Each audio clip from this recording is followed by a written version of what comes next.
Bachelor and Bachelorette job descriptions can often set the tone for an entire season. Remember when Emily and Haley had twin as their official career description? Or the chicken enthusiast from Ben Higgins' season? Those were pretty out there, but it turns out that we haven't seen it all. This season, one of Becca's suitors calls himself a colognoisseur, and apparently it's a real thing. So what is a colognoisseur and do they smell like a department store? Gene Blanc is a 31-year-old from Pensacola, Florida who, according to his ABC bio, works in finance and continues to add to his very impressive cologne collection. So at least he has a real job, too. In the Facebook Live announcement of all the suitors, even Chris Harrison seemed amused at the idea of a grown man having such a large collection of scents.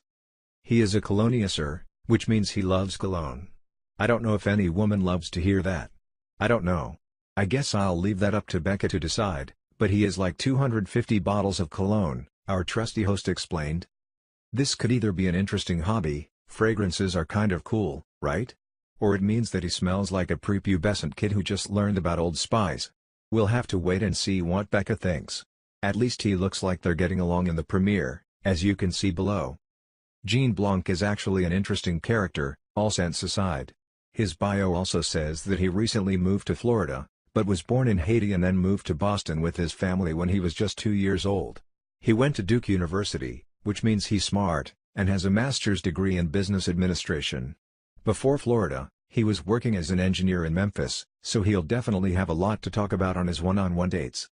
Just so you know, there are a bunch of guys who have some strange job descriptions. Ryan, who Bachelor Nation met on after the final rose, is a banjoist, which explains why he came out and did a little song for Becca that night. And then there's Camille, who is a social media participant, whatever that means. Like, making a career as a social media director or even an influencer is something I could get behind. But aren't we all social media participants? Let's hope he doesn't mean that he's a full-time troll. There's also 31-year-old Kristan, who is a former Harlem Globetrotter, which is actually pretty cool. Maybe he can show Becca some of his moves when he pulls up in the limo. Hopefully, these guys take themselves seriously, because Becca is for real about her career. According to her ABC bio, she works at a boutique public relations firm called Skya Communications. It has locations in both Minneapolis and New York City, so she has a little bit of flexibility when it comes to location. Her company's website describes the place as